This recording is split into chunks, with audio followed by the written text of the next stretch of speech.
Gardeners and farmers start with soil, with compost. They cast seeds into the soil. They grow our food crops, our vegetables, our fruits, our grains. From these food crops, we process, we produce our food, our meals on the plate. Not only we harvest these food crops, also animals eat them. And we can eat these animals. From this nutrition, we build up our bodily strength, our brains, our beauty. And these living organisms, at one point in life, life is over. They become bio-waste, and they produce bio-waste during their lives. This biological waste will be recycled back by the dung beetle and by the earthworm and by thousands of different microorganisms into soil and into compost. This is the cycle of nutrients. The biologists will immediately realize this is incomplete, this is cheating, this is not correct, some things are missing. Yes, water is missing. My body is 75 kilo biomass, 50 kilo, 2/3 are water. I have not shown it here. The next most common element is carbon. Organic chemistry means carbon chemistry. The most common element, chemical element in our bodies is carbon. It is not properly represented in the cycle. The carbon actually comes in being taken from the atmosphere by the plants with the help of sunlight. That is called photosynthesis. And even the next most important element, nitrogen, is not properly represented and presented. Nitrogen, which is essential for the amino acids, for the proteins, for all the thousands of different proteins in our bodies. Nitrogen is actually harvested or fixed by the microorganisms from the atmosphere into the soil. So yes, there is some cheating going on here, but for the other 30-something elements, this is correct. Now, as I said, we draw conclusions for the management of waste, especially of bio-waste, of liquid and solid bio-waste. And that means for sanitation too, and it means for fecal sludge management too. The Indian government had been running sanitation programs and missions for the last 35, 40 years. The latest government has again renewed the mission under the name Swachh Bharat Abhiyan, the mission for Clean India, which addresses sanitation, addresses liquid waste, addresses solid waste, and addresses the problem of open defecation in India. Now you might think open defecation, the solution is build toilets. That's not it. That's not the complete story. That the target open defecation free India, ODF India, that message seems not yet to have reached most of the people engaged in open defecation, which by the way is almost half of India, 600 million out of 1.3 billion. So the common practice is not exactly what is shown on the picture. The common practice looks more like this. And this has impact. In the world, 3 to 4 children die every minute from stupid, curable diarrhea. In India, it's more than 1 child per minute. While I speak, if it is 18 minutes, about 40 children are dying in India from treatable, curable diarrhea. Now, when the new government, when our Prime Minister, Mr. Narendra Modi, posed for this photo shoot, 2nd October 2014, I was delighted. This makes sense to me. The Prime Minister of India posing with a broom. It was meant to facilitate, to promote solid waste management in the country. Do you know what happened after this photo shoot? The sales of brooms went up. It was not meant as an advertisement for brooms. Every household, almost every household in Chennai will have flush toilets. But the sewage goes untreated into Kuam and the Adiyar. That is not exactly ODF India. It is not sufficient. Look at this. What we have, what is regarded as the state-of-the-art approach to sanitation is flush toilets. Flush toilet technology is a huge package. It is usually not fully considered. It is not only a toilet, it is the water supply. It is the energy for the water supply. It is a toilet with a drain. The drain is linked to a sewer. The sewer is built up to big sewers. Like in this case, this is in Tokyo, a 5, 6, 7 diameter sewer built with such a high technical perfection of engineering and materials. We are building underground cathedrals for the gods of the netherworld because we want flush toilet technology. And at the end of this sewer is a sewage treatment plant. In the big metros, the sewage treatment plants are as big as a small village. And in the end of the sewage treatment plant, you still need fecal sludge management. If it is not done, the whole chain is incomplete. There are alternatives. The alternatives would be flush-free urinals, not producing all this sewage. Would be composting toilets, dry toilets, urine diverting dry toilets, for example. If you hear the term for the first time, you think, yuck, must be stinking. Not true. Less smelly than any flush toilet, if properly used and properly maintained. This is me emptying the composting chamber of a urine diverting dry toilet. You have urine. Fresh urine can be used as a brilliant fertilizer in gardens. Fecal matter, stool, cannot be used freshly. No way. It is potentially full of pathogens. That needs at least 12 months drying.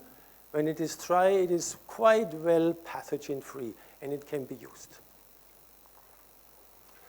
If the sewage is produced and is not properly treated, as for example in Chennai and in many other cities around the world, typically coastal cities, then the nutrients go into the sea. The sea will receive more nutrients than it should receive. It will receive nitrogen and phosphorus surplus. It will eutrophiate. It will be overnourished. Fish will die. Algae will bloom. This is a photo from the Baltic Sea in Northern Europe.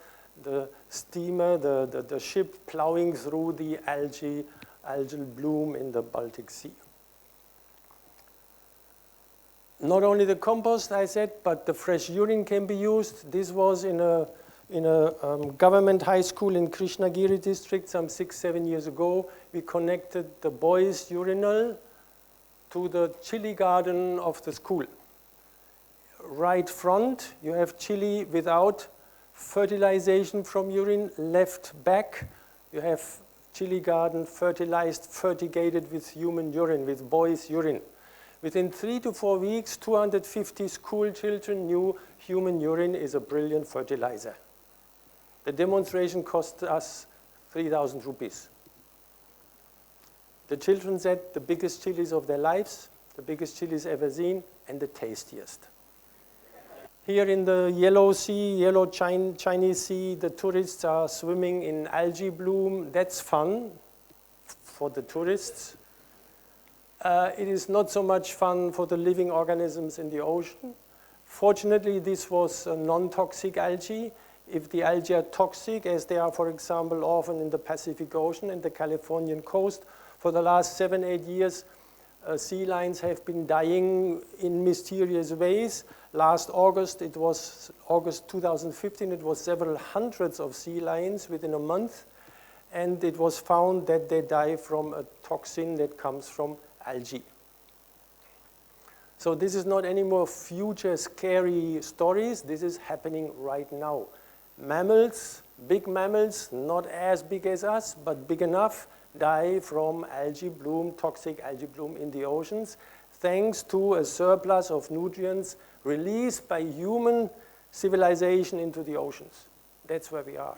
Of course, it is not only human sewage, it is to a much bigger extent the fertilizer runoff from chemical agriculture.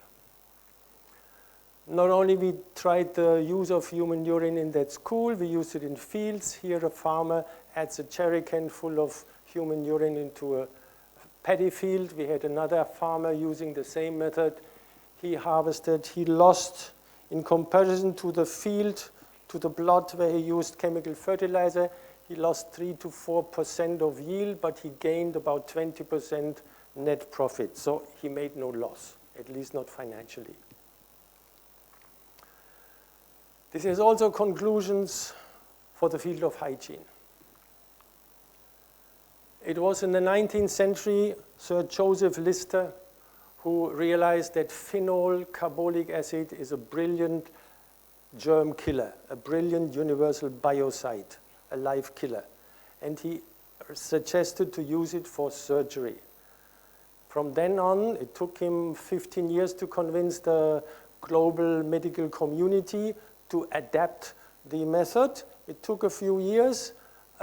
Since then, surgery has become safe. Until 1860s, 1870s, surgery killed more people than it saved from the diseases for which they underwent surgery. So it's only the last 150 years that we have safe surgery. Thanks to a live killer, to phenol. And now we have iodine and gentian violet and other disinfectants and biocides. For the area, for the sector of medicine, of surgery, this was a blessing, a boon for mankind. Nothing to criticize there. But we cannot adapt this concept of hygiene to our everyday life. It's a wrong concept. Microbiology, biology has developed massively. We know in agriculture that our soils depend on microbes, but it is not only in agriculture, out there with a farmer in the field. It is our own bodies depend on microbes, our foods depend on microbes, our household, our whole human habitat can be full of microbes which are harmless. Modern microbiology knows that maximum 1 out of 1,000 microbes has a pathogenic potential, maximum 1. This is actually the better way to train our immune system and grow a healthy body than using disinfectants. I recommend this. This has conclusions for the industry of all these hygiene inputs. We have been brainwashed, or we have brainwashed ourselves from Joseph Lister onwards, that killing microbes is a solution to health. It is not. It is an anti-life concept. The use of disinfectants and biocides is anti-life. If you use them in big amount dosages, you kill, or you cripple. There are ads which promise, there's one mouthwash which promises a 24-hour germ-free mouth. This is neither possible nor is it desirable. Biologically speaking, it is absolute nonsense. There are many more ads in that direction. Sorry, don't believe them. Don't believe the ads anyway. But think in healthy microorganisms. Think probiotics, like curd. Curd is the product of 2 microbes inoculated into lukewarm milk. And it's one of the best foods we can have. In the last 30 plus years in India, I have observed that, I paraphrase it like that, that Indians seem to have a long distance between brains and hands, longer arms somewhere. The engineer who knows exactly how the road has to be built sits in an AZ office in the city, and the Tambi who rakes the tar is far away from that brain. We have other civilizations in the world where that bridge has been closed much better, and that is one of the fields I would say the West is in advance. This hand belongs to Michelle Obama. Her name was already mentioned today. There is where a brain is close to a hand. That is how it should be. In the West, this is nothing special. In India, it seems to be something special. Look at this. It can't be done online. You actually have to take the rake outside. I want to give that message all the time to my own staff, to everybody in India. I know there's a great fascination with IT technology, with information technology, but I hope this is not the only reason for it. I swept the road of my home village in Germany in July, just 3 months ago. I did it because I did it for the last 55 years. It's the first time I shot a photo, because I will use it in India. It is not a heroic gesture. It is not even a symbolic gesture. It's a real gesture. I sweep the road. I empty the composting pit of fecal compost. I mix the cow dung slurry to make a compost. And all these pictures are nothing heroic in the West. This is daily life. Of course, it would have a lot of implications also for interdisciplinary learning and interdepartmental collaboration, but that's a whole other issue. Let's come to this last conclusion. In a society which is conditioned and stuck in a mindset of caste separation, we have a big issue here. There's a need for a massive change, for a massive transformation of this mindset, especially in the educational sector. If you envision your professional careers, and this is mainly an appeal to the educated of the country, not of the non-educated. The educated of this country have to make that change. It is absolutely essential that we can make our hands dirty and don't shy away from all kind of low work. If we are serious about clean and healthy towns, about clean streets, litter-free streets, stink-free streets, if we are sure about being smart in resource management and skilled in works, this is still operating as caught in these pictures. In the West, the same sewage worker has a high-tech equipment and protective gear and a good salary.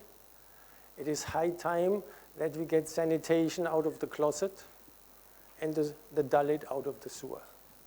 Thank you.